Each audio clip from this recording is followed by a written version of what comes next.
대통령 선거가 100일도 채 남지 않았습니다. 거대 양당 후보들의 지지율이 팽팽하다는 그런 언론 보도인데요. 대선 후보들의 이슈 가운데 하나가 세금 문제인 것 같아요. 종부세를 어떻게 할 것인가, 부동산 양도세를 어떻게 할 것인가, 이런 세금에 대한 입장차가 제법 큰 것 같습니다. 우리 인류는 언제부터 세금을 내기 시작했을까요? 일각에서는 원시 부족 사회 때부터 세금을 냈을 것이다.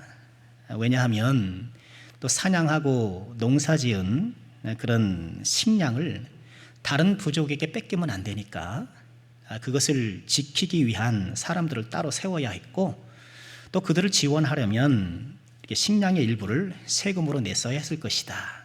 그렇게 추정합니다. 세금에 대한 가장 오래된 기록은요, 주전 3000년경 이집트에서 발견된다고 합니다. 이집트 최초의 통일왕국을 이룬 메네스 왕 시대에 노역을 시켰던 그런 기록이 있고, 또 곡식의 10분의 1을 세금으로 냈다라는 그런 기록이 있다고 해요. 동양에서는 가장 오래된 조세제도가 중국 주나라의 정전제라고 합니다. 정전제는 우물정자잖아요. 밭을 우물정자 구등분해서 8부분은 개인이 경작하지만 가운데 한 부분은 공동으로 경작해서 세금으로 내게 했던 그런 제도라고 해요. 우리 민족 최초의 국가인 고조선에도 역시 조세제도가 있었는데요. 당시 중국이나 주변 나라 민족과는 월등히 낮은 20분의 1 정도의 세금을 냈다고 해요. 정전제도 9분의 1이잖아요. 상당히 많이 낸 거잖아요. 이집트도 10분의 1, 뭐 그렇게 하는데 20분의 1 고조선은 그랬다는 거예요.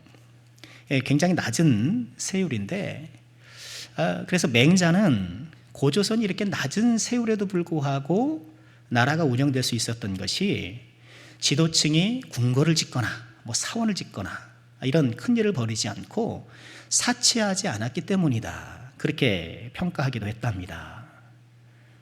역사를 보면 통치권자들은 어떻게 하면 백성들의 저항을 최소화하면서 세금을 많이 거둘까, 그렇게 고민하는 것 같고, 백성들은 당연히 어떻게 하면 조금이라도 세금을 덜 낼까, 그렇게 궁리하는 것이었죠. 역사적인 민중봉기도 대부분 세금에 대한 저항, 과도한 세금 때문에 일어났습니다. 프랑스 혁명도 그렇고, 구한말의 동학운동도 마찬가지죠. 탐관오리들의 가렴주구 때문에 일어난 일이었죠. 자, 이처럼 세금 이야기를 하는 이유는 오늘 우리가 읽은 본문의 주요 인물이 이 세금과 밀접한 관련이 있는 인물이기 때문에 그렇습니다. 누군가요? 로마 정부에 고용되어서 유대인들에게 세금을 징수했던 여리고의 세리장 삭개오입니다.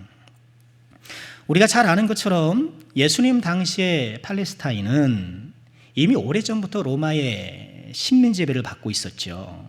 그러니까 로마 정부는 당연히 유대인들에게 세금을 거뒀겠죠. 근데 로마의 세금 징수는 도급제였다고 해요. 유대인 세금 징수인을 선발을 해서, 그러니까 세리를 선발을 해서 거둬야 할 세액을 도맡아 처리하게 하는 거예요. 말 그대로 도급을 주는 거예요. 뭐 이쪽 동네에 세금이 뭐 1000만 원이라고 하면 1000만 원 할당해주면 세리가 알아서 그것을 거두는 거예요. 그러니까 세리들은 자신들이 할당받은 세액을 채워야 했는데 그 과정에서 정해진 세액 이상을 거두어서 착복하는 일이 만연했다고 합니다.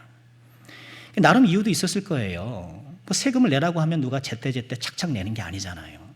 그래서 세액을 맞춰야 되는 날은 다가오는데, 그러니 자기 돈으로 먼저 내기도 하고, 그렇다 보니까 자기 손해를 안 보려고 하니까 막 강압적으로 거두는 거죠. 그런 경우도 있고, 그리고 세액을 맞춘다라는 것이 좀 어렵잖아요. 그러니 주어진 세액보다 더 많이 징수를 해야 그래도 맞출 수 있다고 생각을 해서 그렇게 세금을 더 많이 징수하기도 한 거예요. 그리고 그런 과정 속에서 본인이 착복할 수 있는 기회가 주어지기 때문에 이런 부정부패가 만연했던 것이죠. 그러니까 로마 정부는 뭐 어떻게 거두는지에 대해서는 신경 쓰지 않죠. 그러니까 자기들이 할당한 세액만 올라오면 되는 거니까. 이 세리들은 통제받지 않은 권력을 휘두르면서 부정부패를 일삼고 사리사욕을 챙겼던 거예요. 당연히 유대인들은 이런 세리들을 경멸했지요. 로마 정부와 결탁해서 동족의 피를 빨아먹는 그런 사람들을 여겨서 아주 싫어했습니다. 세리는 곧 죄인이라는 사회적 인식이 깊이 뿌리내려 있었던 것이죠. 그런데 오늘 말씀은 어떤 말씀이에요? 이렇게 악명 높은 세리장 삭개오를, 세리장이잖아요. 수하에 여러 세금 징수인을 둔, 세리를 둔 세리장이란 말이죠.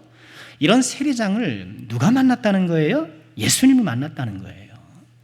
유대 사회의 부정부패의 화신, 부정부패의 대명사인 이 세리장을 만난 것, 이 자체가 충격적인 일이 아닐 수 없는 거예요. 자, 오늘 말씀을 통해 하나님께서 우리에게 주시는 가르침은 무엇일까요? 오늘은 이 삭개오 이야기를 세 가지 키워드, 열쇠 단어를 통해 하나하나 열어가면서 묵상해 보고 싶습니다. 오늘 말씀을 이해하는 첫 번째 열쇠 단어는요, 열정입니다. 자, 오늘 말씀 속에서 우리는 삭개오가 예수님을 만나고 싶은 남다른 열정을 갖고 있다는 것을 보게 돼요. 자, 오늘 말씀의 배경을 보면 지금 예수님은 예루살렘으로 올라가시는 길입니다. 이제 십자가에 달려서 돌아가시기 위해서요. 그런 노중에 지금 여리고를 지나가시는 중인데 예수님은 당시 유대 사회에 센세이션을 일으키셨죠. 예수님이 가는 곳마다 사람들이 몰려들었습니다. 그 탁월한 가르침과 또 기적이 동반되잖아요. 그런 예수님의 인기는 하늘로 치솟았고 가는 곳마다 인산인해를 이루었던 거예요. 특히 이제 예수님이 예루살렘에 올라가는 것이 그냥 구경 가는 것이 아니라 성지순례 관광 가는 게 아니지 않습니까? 이제 예수님께서 예루살렘에 올라가면 이 지긋지긋한 로마 정부를 몰아내고 다윗 왕조를 복원시키실 거라는 이런 기대가 이제 막 최고조에 달했던 것이죠. 여리고도 마찬가지였습니다. 예수님이 오신다는 소식에 사람들이 운집하기 시작했고 그 사람들 중에 오늘의 주인공 삭개오가 있었던 것이죠. 자, 삭개오에 대해서 3절은 이렇게 전해요. 그가 예수께서 어떠한 사람인가 하여 보고자 하되 키가 작고 사람이 많아 할 수 없었다. 그러니까 예수님에 대해서 어떠한 사람인가 보고자 했다.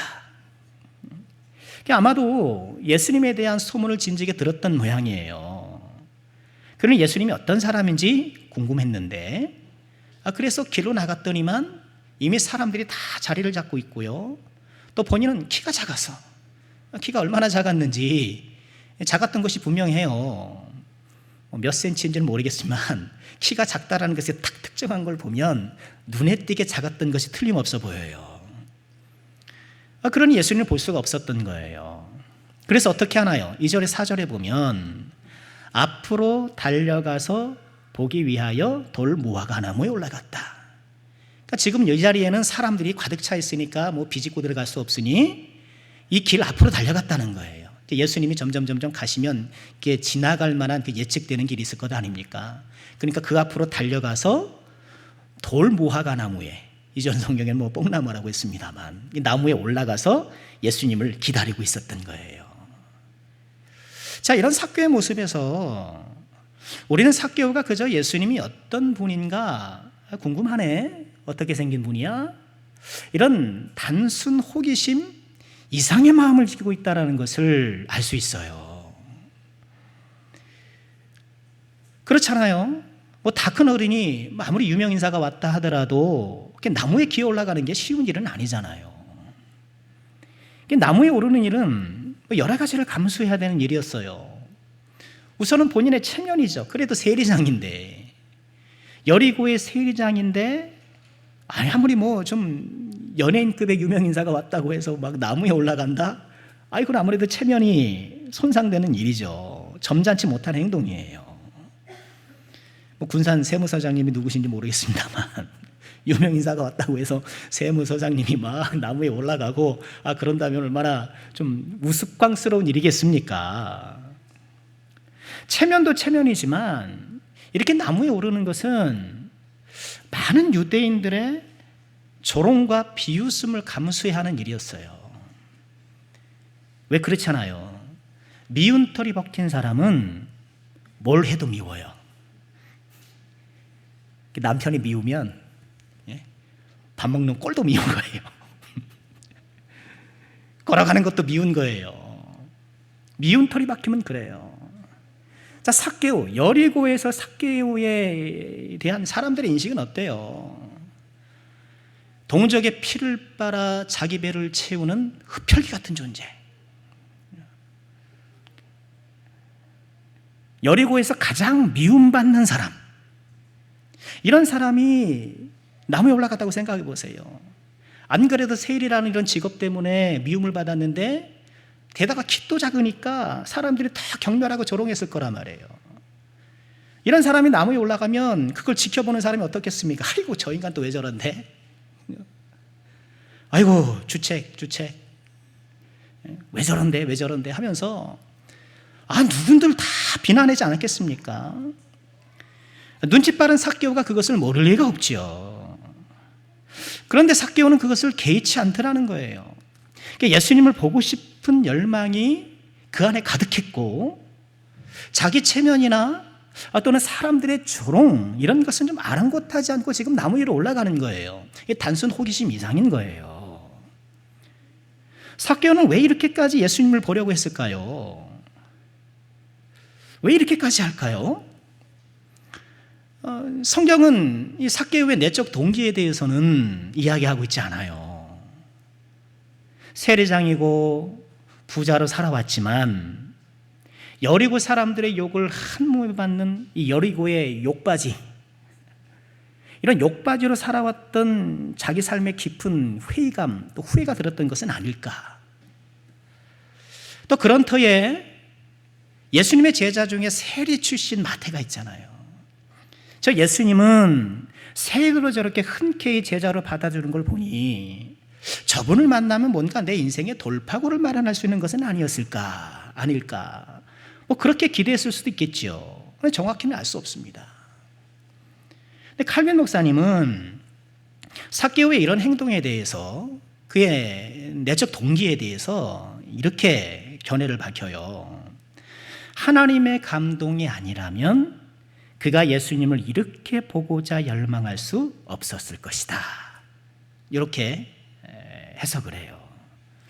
저는 칼빈 목사님의 견해에 전적으로 동의합니다. 성경이 그 내적 동기와 이유에 대해서는 침묵하고 있기 때문에 추정할 수밖에 없지만, 분명한 것은 이토록 자기 체면을 무릅쓰고라도, 사람들의 비난과 조롱을 무릅쓰고라도 예수님을 봐야겠다는 이런 내적 열망을 하나님께서 주셨을 거라는 거예요. 여러분, 우리도 그렇잖아요. 뚜렷한 이유는 말하기 어렵지만 어떤 일을 하고 싶을 때가 있잖아요. 왜 내가 그렇게 하고 싶은지는 뭐 분명한 이유를 붙잡지 못하겠고, 또 어떤 일을 해야만 하겠다라는 그런 강한 내 안에 충동 같은 게 있을 수 있잖아요. 얼마 전에 우리 교회 새로 등록하신 분이 계셔요. 잠시 대화를 나누는데 오랫동안 신앙생활을 중단하셨었다 그러더라고요. 그러다가 이제 다시 신앙생활을 해야겠다라고 마음이 들었다는 거예요. 뭐 자세한 얘기는 뭐 깊이 나누지 못했습니다만, 다시 신앙생활을 해야겠다라는 그런 마음, 그 마음이 그냥 마음으로 끝나는 것이 아니라, 잠시 왔다가 그냥 사라지는 것이 아니라, 그 마음을 딱 붙잡고 순종해서 스스로 교회 나오신 거예요. 하나님이 주시는 감동에 순종했던 것이죠. 삭개오가 이처럼 나무에 오를 만큼 주님을 보고 싶어 했던 그 정확한 이유는 알 수 없지만 분명한 것은 그가 하나님께 주셨던 그런 내적 감동에 충실하게 따렸고, 그러다 보니까 뭐 체면이나 사람들의 조롱은 문제거리가 되지 않더라는 거예요. 하나님께서 우리 안에 선한 마음을 주실 때 여러분 순종하시기를 권면드립니다. 종종 말씀드리죠. 기도하고 싶다라는 마음이 들 때는 꼭 기도하세요. 내가 누구를 좀 사랑하고 섬기고 싶다라는 그런 마음이 들면 또 그 마음을 갖고 순종해 보세요. 하나님께서 좋은 열매를 반드시 주실 것입니다. 성경은 삭개오가 왜 이렇게 나무 위에 올라가는 이런 열정을 보였는지 내적 동기에 대해서는 말하지 않지만 나무 위에 올라간 그 행동 자체를 주목하도록 하는 거예요. 여러분 어떤가요? 나에게는 나무 위로 올라가는 열정이 있는가? 나는 지금 예수를 믿으면서 어떻게 하든지 주님을 보고 싶고, 어떻게 하든지 주님 좀 가까이 다가가고 싶고, 주님께서 기뻐하시는 삶을 살고 싶어 하는 그런 거룩한 열망이 내 안에 꿈틀대고 있는가? 그래서 나의 체면이든 뭐든 그것은 다 집어치고 거기에 집중하고 거기에 몰입하고, 좀 그런 열정 가운데 내가 주님 앞에 다가가고 있는가? 여러분 이제 벌써 12월 첫째 주가 되어서 한 해를 돌아보게 되잖아요. 나는 지금 예수님과 동행하는, 예수님 믿고 섬기는 이 길에서 열정을 다해 주님께 나아갔는가? 나무에 올라가는 그 열정으로 주님 앞에 나아갔는가? 뭐 그렇게까지 하는가? 사람들은 그렇게 핀잔할 수 있어요. 뭐 그렇게까지 하는가? 그저 예수님 오셨으면 멀리서 까치발 들고, 그렇죠? 까치발 들고 이렇게 봐도 되는 것 아닌가? 나는 번거롭게 나무에 오르는 것보다는 그저 멀찍이서 까치발 들고 주님을 이렇게 구경하는 것, 거기에 만족하고 있었던 것은 아닌가? 여러분 어떤가요? 나는 나무에 오르는 신앙입니까? 까치발 신앙입니까? 여러분 나무에 오르시기를 주의 이름으로 축원합니다. 어떻게 하든지 주님께 좀 다가가고, 어떻게 하든지 주님이 주신 사명 감당하고, 어떻게 하든지 주님과의 약속을 지켜내고, 이런 나무에 오르는 열정으로 다가갈 때에 우리 하나님께서 은혜를 베풀어 주시는 거예요. 하나님께서 그 열정을 사용하시고 오늘 예수님께서 삭개오를 만나시고 그의 삶에 은혜 베풀어 주신 것처럼 역사해 주시는 거예요. 자, 오늘 말씀을 묵상하는 두 번째 키워드는 영접이에요. 자, 나무에 올른 삭개오. 삭개오가 똑똑하잖아요. 예수님이 오실 걸로 다 예측하고 나무 올라가서 요렇게 기다리고 있는 것이죠. 그런데 뜻밖의 일이 벌어지죠. 5절입니다. 예수께서 그곳에 이르사 쳐다보시고 이르시되 삭개오야 속히 내려와라. 내가 오늘 내 집에 유하여야 하겠다 하시니. 그렇게 예수님을 그람이 쳐다보고 있는데 예수님이 올려다보신 거예요. 올려다보고 웬 사람이 나무에 올라 있네 하면서 그냥 지나치신 것이 아니라 어떻게 해요? 삭개오야 부르시는 거예요. 삭개오야. 예수님은 삭개오의 이름을 이미 알고 계셨던 거예요. 예수님의 이런 부르심에 삭개오의 마음이 어땠을까요? 삭개오야 라고 부르셨을 때 경멸의 대상, 여리고의 욕바지. 사람들은 삭개오라는 이름을 입에 올릴 때마다 항상 부정적인 사족을 붙였을 거예요. 삭개오, 그 못된 인간. 삭개오, 재수 없어. 삭개오, 그 짜리몽땅. 삭개오를 부를 때마다 항상 나쁜 부연이 쫓아다니는 거예요. 그러지 않았겠습니까? 그 누구도 삭개의 이름을 따뜻하게 불러주질 않아요. 예수님이 삭개오야 따뜻하게 불러주시는 거예요. 뿐만 아니라 내가 오늘 내 집에 유하여야겠다. 네 집에 좀 머물고 싶다. 누구도 예상치 못한 놀라운 제안이에요. 아무도 삭개오를 상종하지 않으려 했고 아무도 삭개오의 집에 들어가려고 하지 않았어요. 왜? 죄인의 집이니. 죄인과 접촉하면 나도 부정하게 되고 죄인의 집에 들어가서 함께 교제하고 식탁을 한다? 있을 수 없는 일이에요. 유대사회에서. 예수님이 혁명적인 제안을 하신 거예요. 놀라운 제안을 하신 거예요. 나 너네 집에 좀 가도 되겠니? 이런 예수님의 제안을 받은 삭개오가 어떻게 했나요? 6절 말씀 우리 함께 읽어볼까요? 함께 합니다. 급히 내려와 즐거워하며 영접하거늘. 삭개오가 이 말을 듣고 너무 기뻤던 거예요. 그리고 즐거이 내려와 예수님을 영접한 거예요. 그리고 이 삭개오 영접은 이어지는 말씀을 통해 보면 그저 자기 집 안으로 들어오는 집으로 영접한 것뿐만 아니라 어떻게 해요? 자기 마음으로 예수님을 영접한 거예요. 영접한 거예요. 예수 믿는다는 게 뭔가요? 예수 믿음을 어떻게 정의하십니까? 나 중심에서 하나님 중심으로 전환하는 것. 훌륭한 정의죠. 예수 믿음이란 뭔가요? 하나님을 사랑하고 이웃을 사랑하는 겁니다. 훌륭한 정의예요. 예수 믿음은 무엇일까? 요한복음 1장 12절은 이런 말씀을 하세요. 영접하는 자, 곧 그 이름을 믿는 자들에게는 하나님의 자녀가 되는 권세를 주셨다. 영접하는 자, 곧 그 이름을 믿는 자. 예수님을 믿는다라는 게 뭐라는 거예요? 예수님을 영접하는 거라는 거예요.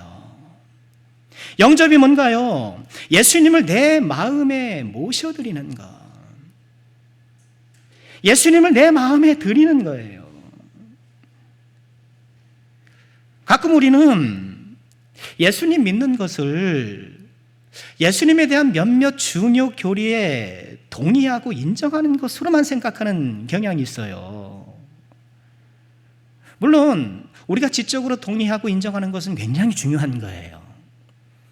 로마서 10장 9절 말씀 보면 내가 만일 내 입으로 예수를 주로 시인하며 또 하나님께서 그를 죽은 자 가운데 살리신 것을 내 마음에 믿으면 구원을 받으리라. 예수를 고백하고 또 어떻게 해요? 죽은 자 가운데서 살리신 이 부활, 이 객관적인 사실, 이 사실을 내가 믿고 인정하면 어떻게 해요? 구원을 받는다는 거예요.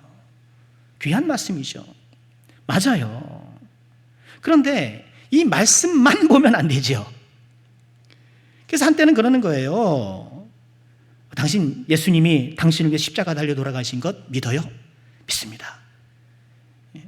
그 예수님이 다시 부활하신 거 믿어요? 네, 믿습니다. 그럼 당신 구원받은 겁니다. 맞긴 맞는데요. 뭔가 그죠? 허전해요.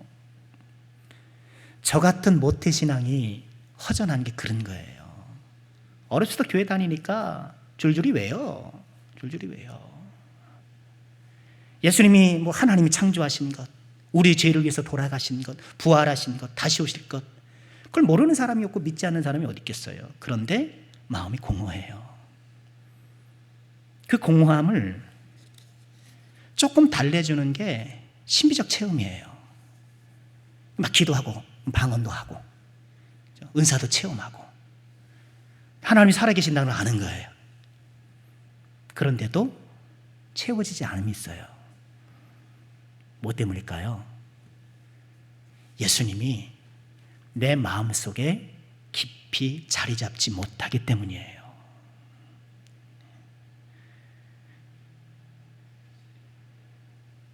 지금 내 눈에 보이진 않지만 여전히 살아계신 예수님을 내 마음속에 모셔드리는 것.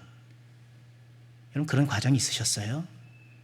신앙생활 하다 보면 이렇게 모셔드리는 내 의도적인 영접이 누락되는 경우가 있어요.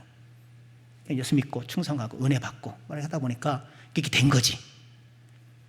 주님을 내 안에 모셔드리는 이런 영접의 과정. 여러분 이것이 꼭 있어야 구원받는다. 저는 그런 말씀 드리는 것이 아니에요. 주님, 저는 죄인입니다. 내 안에 들어와 주세요. 주님을 모시고 살겠습니다.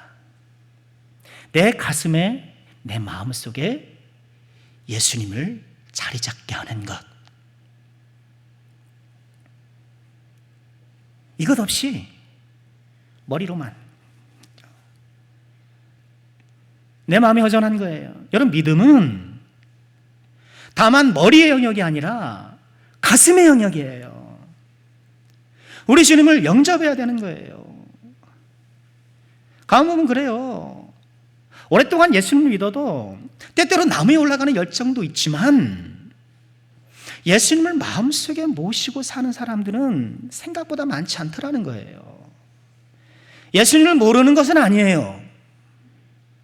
어려우면 예수님께 좀 도움을 요청할 줄도 알아요. 그런데 그 마음속에 예수님을 모시고 살아가는 데는 굉장히 미숙해요. 요한계시록 3장 20절에서 주님이 이렇게 말씀을 하셔요. 다 같이 또 읽어볼까요? 볼지어다 내가 문 밖에 서서 두드리노니 누구든지 내 음성을 듣고 문을 열면 내가 그에게로 들어가 그와 더불어 먹고 그는 나와 더불어 먹으리라. 누구든지 내 음성 듣고 내 노크를 듣고 문을 열면, 여러분 지금 이 말씀은 예수를 안 믿는 사람이 좀 마음의 문을 열고 예수님을 좀 믿으십시오 라는 전도 말씀이 아니에요. 이 계시록 3장 20절 말씀은 라오디게아 교회 성도들에게 주신 말씀이에요. 이미 예수님을 믿는 사람들에게 하신 말씀이에요. 예수를 믿음에도 불구하고 여전히 예수님께서 문 밖에 서성이면서 문을 두드리고 계시다라는 거예요. 그 사람 안에 들어가지 못하고 마음속에 깊이 자리 잡지 못하고 문 밖을 서성이고 계시다는 거예요. 왜? 영접하지 않았으니까. 영접하지 않았으니까. 나무에 오르는 것은 굉장히 중요해요. 그러나 그 다음 후속 행동이 더 중요한 거예요. 삭개오야 내려와라. 내려와라.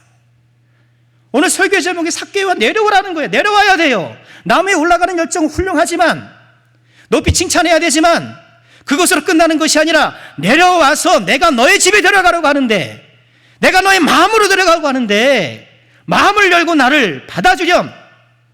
영접하라는 거예요. 삭개오가 급히 내려와 즐거워하며 영접하거늘. 6절 말씀, 급히 내려와 즐거워하며 영접한다. 우리는 나무에 오르는 열정으로 만족해서는 곤란해요. 나무에서 내려와 삭개오처럼 마음속에 예수님을 영접하는 것, 마음속에 예수님을 모시고 살아가는 우리 모두가 되어야 됩니다.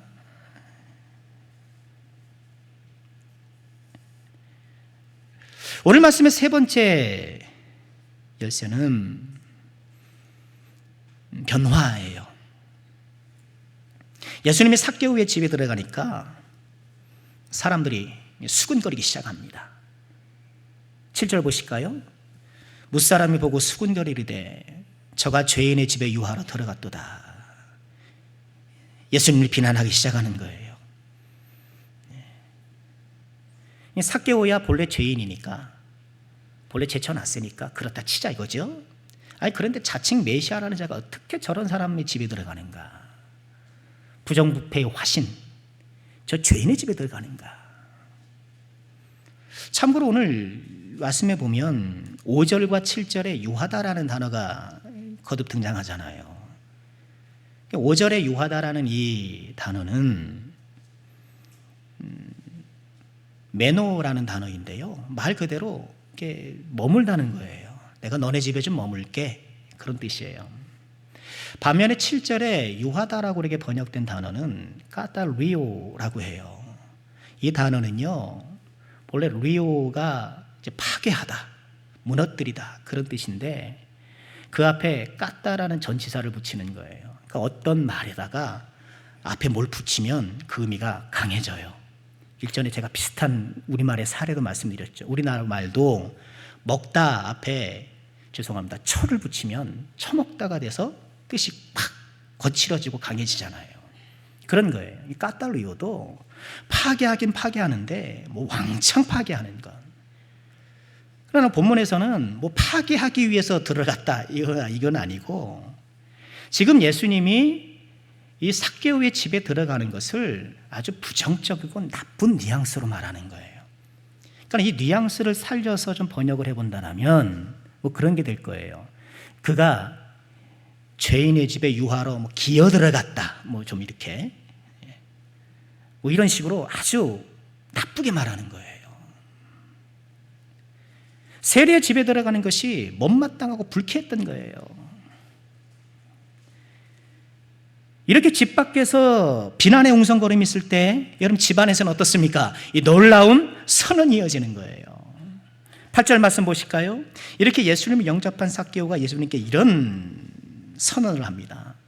삭개오가 서서 주께 여짜오되 주여 보시옵소서 내 소유의 절반을 가난한 자들에게 주겠사오며 만일 누구의 것을 속여 빼앗은 일이 있으면 네 갑절이나 갚겠습니다. 삭개오는 자신의 소유의 절반을 가난한 자들에게 주겠다고 말씀하는 거예요. 또 누구 것을 빼앗았다면 제가 네 갑절을 갚겠습니다 얘기를 하는 거예요. 이런 삭개오의 고백, 이 삭개오의 선언을 우리가 한마디로 표현한다면 무엇이겠습니까? 변화예요. 예수님을 영접한 삭개오는 변화된 거예요. 이처럼 영접은 항상 변화를 가져오기 마련인 거예요. 뭐든 우리 마음에 들어와서 자리를 잡으면 항상 변화를 일으켜요. 걱정이 내 마음에 들어오면 잠을 못 자게 되는 거고 입맛이 떨어지는 거예요. 어떤 편견이나 선입견이 딱 내 마음에 들어오면 사람을 그렇게 삐딱하게 보는 것이고 상황을 그렇게 부정적으로 보게 되는 거예요. 어떤 사람이 내 마음에 들어오면, 어떤 사람이 사랑스럽게 내 마음을 들어오면 어때요? 내 마음이 따뜻해지고 그 사람에게 좋게 보이려고 외모도 태도도 언어도 가다듬는 거예요. 무엇이든 내 마음에 자리 잡는 것은 나를 변화시키게 되어 있어요. 생각해보세요. 모든 것이 그래요. 하물며 예수님이 내 마음에 계시는데 어떻게 변화가 일어나지 않겠습니까? 예수님께서 내 마음에 자정해 계시는데 어떻게 변화가 일어나지 않을 수 있어요? 이런 믿음 생활하면서 내가 좀 별로 변하지 않은 것 같다, 별로 성장하지 못하고 있는 것 같다라고 하는 이유는요, 의지가 부족해서가 아니에요. 환경이 열악해서가 아니에요. 내 마음에 예수님이 깊이 자리 잡지 못했기 때문이에요. 내 마음에 예수님을 영접하고 그 영접한 예수님과 교제하고 예수님과 동행하는 이런 예수님과 영접하여 함께 살아가는 이 삶이 누락되어 있기 때문에 성장이 일어나지 않는 거예요. 예수님을 모셔드리길 주의 이름으로 축원합니다. 여러분, 신학적으로 보면 당연히 예수님은 우리 마음을 떠난 적이 없으세요. 성령이 왔다 갔다 하는 것이 아니니까. 그럼에도 불구하고 성경은 마치 하나님의 사람들이 예수님을 새롭게 영접하는 것처럼 예수님을 영접하도록 그렇게 표현하고 있는 거예요. 그건 신학적 논쟁을 하자는 얘기가 아니에요. 오해하지 마세요. 또 이런 거 붙잡고 막 또 뭐 예수님이 들락날락거리니 성령님이 왔다 갔다 하느니 이런 엉뚱한 소리 하지 마세요. 얼마나 예수님을 마음에 모시고 있는 것이 없으면 신학적으로 보면 우리 마음에 떠나지 않으심에도 불구하고 마치 새로 영접해야 되는 것처럼 다시 모셔야 되는 것처럼 그렇게 말씀하겠느냐는 거예요. 내 마음속에 예수님은 계신가? 나는 지금 예수님 마음 깊이 모셔드리고 그 마음속에 계신 예수님과 함께 살아가고 있는가? 삭개오는 예수님을 영접했어요. 예수님을 모시기로 작정했고, 그리고 그 예수님을 영접한 결과 변화된 삶을 다짐한 거예요. 영접하면, 내 마음에 예수님이 살아계시면 변화와 성장 역사가 일어나는 것이죠. 재산의 절반을 내놓겠습니다. 대단하지 않습니까? 삭개오는 할 수 있는 걸 해요. 여러분, 아나니와 삽비라 보십시오. 사사도행전 아나니와 삽비라 보면은, 그죠? 얼마만 팔아놓고 다 판 것처럼 이렇게 막 자기 부풀리잖아요. 그러다 저주받았잖아요. 삭개오는 자기가 할 수 있는 걸 하는 거예요. 절반을 드리겠습니다. 다 드리겠습니다. 이러면 허세 떠는 게 아니고, 몽땅 드리겠습니다. 이렇게 막 기분과 감정이 치우쳐서 그러는 것이 아니고, 제가 할 수 있는 걸 하는 거예요. 남에게 손해를 끼친 것이면 제가 4배로 갚겠습니다. 삭개오의 놀라운 변화지요. 이런 삭개오의 변화를 이 칼빈 목사님이 다음과 같이 멋지게 표현했더라고요. 그는 다만 늑대에서 양으로 변화된 것이 아니라 목자로 변화되었다. 멋진 표현이에요. 늑대에서, 다른 사람들의 재산을 강탈하던 그런 늑대에서 그냥 순한 양으로 변한 것만이 아니라 자기 잘못을 회개하고 뉘우칠 뿐만 아니라 자기 것을 기꺼이 다른 사람들에게 내어줘서 다른 사람들을 보살피고 나눠주는 이런 목자의 모습을 갖추었다. 여러분, 우리에게도 이런 변화가 있기를 주의 이름으로 축원합니다. 순한 양으로도 변해야 되겠지만 그저 양으로만 변할 뿐만 아니라 어떻게 해요? 다른 사람들을 먹여주고 다른 사람들을 세워주는 이 목자로도 변화하고 성장하는 우리가 꼭 되어야 되겠습니다. 이런 삭개오의 변화된 모습을 보시자 예수님께서 어떻게 말씀하시나요? 우리 9절 말씀입니다. 함께 읽을까요? 예수께서 이르시되 오늘 구원이 이 집에 이르렀으니 이 사람도 아브라함의 자손이미로다. 오늘 구원이 이 집에 이르렀으니 예수님께서 이처럼 삭개오의 진심 어린 회심을 보시고 구원이 이 집에 이르렀다, 이도 아브라함의 자손이라고 이렇게 선언하시는 거예요. 여러분, 지금 예수님이 지금 기부 액수예금을 감동해서 지금 이렇게 말씀하시는 게 그거 아니잖아요. 예수님 과부의 두렙돈을 칭찬하셨던 분 아닙니까? 삭개오의 진심 어린 변화된 모습을 예수님께서 기뻐하시면서 이렇게 선언하신 거예요. 삭개오가 그저 내 이름 불러주신 것, 예수님 내 이름 불러주셨어, 거기에 만족하거나, 아니면 자기 예수님 모셔서 식사 대접하는 거, 내가 예수님 한번 식사 대접했어, 그거에 만족하고 여전히 자기 삶으로 돌아가서 그 정해진 색 이상을 거두고 부정부패를 일삼았다라고 한다면 예수님께서 이런 선언을 하셨겠습니까? 삭개오가 진심으로 변화되었고 변화된 삶을 천명하고 다짐하고 실천했기 때문에 예수님께서 그가 구원받은 아브라함의 자손임을 인정해 주시고 선언해 주신 거예요. 그럼 삭개오의 결단을 보십시오.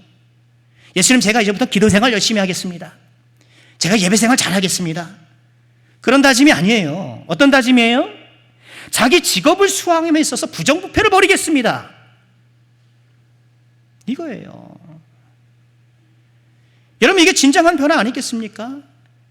물론 기도생활 열심히 하는 것, 그리고 예배생활 잘하는 것 정말 중요하지, 하나님께서 기뻐하시는 거죠. 그러나 내 삶의 현장에서 변화가 없으면 그것이 무슨 소용이 있겠습니까? 삭개오의 변화는 너무나도 적절한 거예요. 지금 그가 뭘 변해야 되는지는 아는 거예요. 여러분, 내 인생에 지금 뭐가 변해야 되는지 알고 계십니까? 여러분의 생각이 지금 바뀌어야 될 게 뭐예요? 알고 계십니까?